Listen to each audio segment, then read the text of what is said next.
Good morning, Redwood, and happy Monday. Let's see what's cooking in the kitchen. For lunch, we're having chicken drumstick, baked chips, Rice Krispie treat, Brussels sprouts, sweet potato waffle, fries, pineapple or sliced apples, and your choice of milk. And we have no birthdays to celebrate today, so let's celebrate two other holidays instead. Today is National Mr. Potato Head Day and Bugs Bunny Day.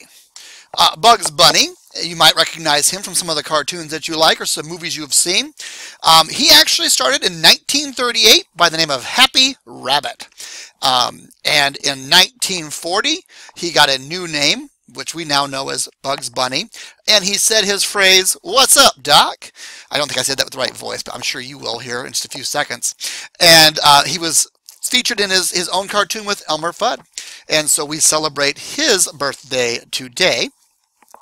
National Mr. Potato Head Day. This one I found interesting. So the idea for a Mr. Potato Head started in the early 1940s. Now, you may not realize this because it's a history thing that we haven't studied a whole lot here at elementary school, but there was this thing called World War II going on in the 1940s, and food was not easily available everywhere because it was going to feed the soldiers over in Europe and that part of the world. So you couldn't easily buy potatoes and carrots and things like that just anytime you wanted to, like we can today. If you go to the grocery store, all those foods are there.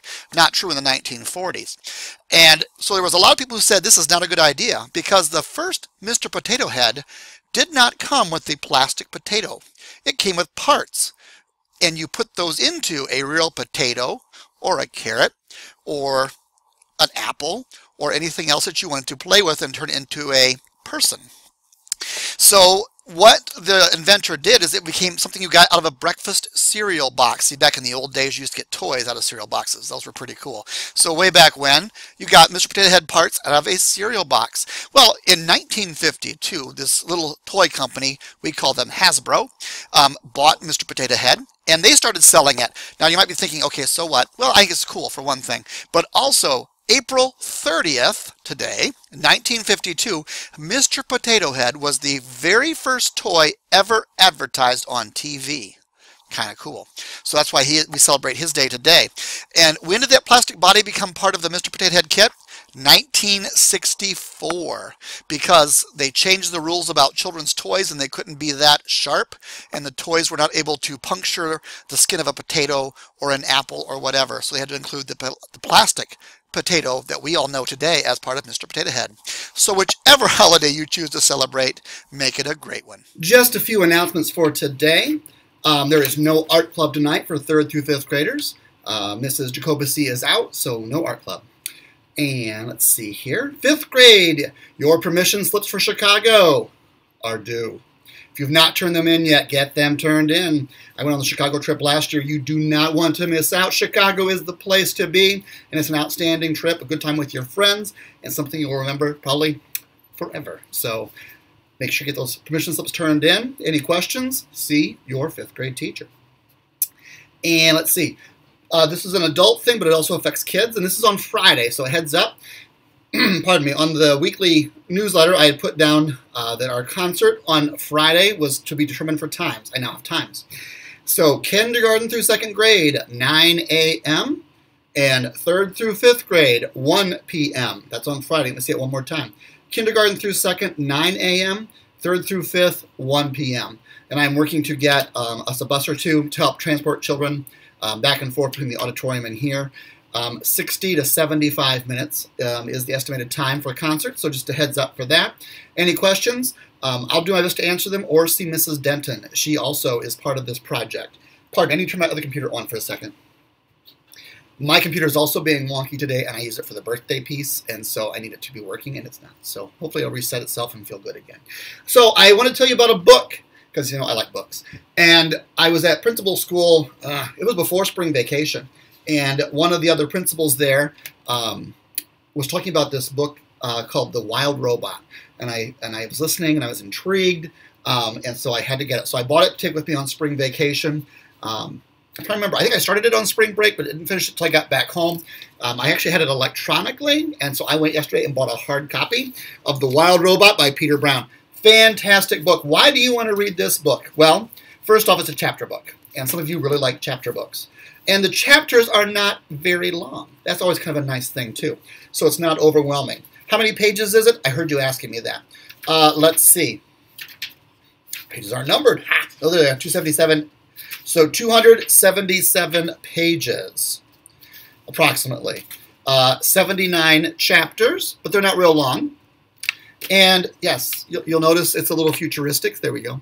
That's kind of a modern flying machine there. And yes, my fingernails are getting kind of long. Thank you for noticing. So The Wild Robot. Roz, the main character, who is the robot, she is found, left, put on, I don't know how to say it the right way. You'll find out when you start to read it. A deserted island, no people. And this robot has been trained to learn. And so she does things, and then she gets smarter as she does them. So truly artificial intelligence. And she learns to speak animal, because the island, while no people live there, is full of animals. And then Roz adopts a baby gosling, a little goose. Actually, she hatches it too, if I remember correctly. So a robot mother to a goose. And she even helps him learn to fly. There's a lot of interesting things here. She learns how to build shelters. It's a good book on survival. It's a good book on science fiction kind of things. And if you're into robots or geese or animals, I would recommend highly The Wild Robot. Let me see here. This is chapter 68, called The Ricos. The Ricos flew in a low circle around the island. They saw a smoking hill of ash. They saw mysterious wooden domes. They saw 4 dead robots scattered across the shore. The airship hovered above the robot gravesite for a moment. Then it floated up over the island and lowered itself onto a small meadow at the foot of the mountain. The engines blasted air toward the ground, bending trees and tearing grass. Then the landing gear sank into the soil. The engines powered down, and all was quiet. A door hummed open, and out stepped the Ricos. They took several long strides into the meadow and stopped. A shadowy figure was lurking at the forest edge. The Ricos turned and faced it. They stood flush together like a sparkling wall. And then the shadowy figure began to move. Out from the trees walked some sort of 2-legged creature. It was dusty and dirty. Butterflies flitted around the flowers that sprouted from its body. One of its feet was made of wood. And then the creature spoke. "Hello, my name is Roz." So, good read. I recommend it highly. I believe the library has a copy. If not, I might be willing to loan my copy out. So, there you go. Pick up a good read. At this time, would you please stand for the pledge? I pledge allegiance to the flag of the United States of America and to the republic for which it stands, one nation, under God, indivisible, with liberty and justice for all. Thank you, pledge helpers. That was a great job. And everyone have a great day, learners.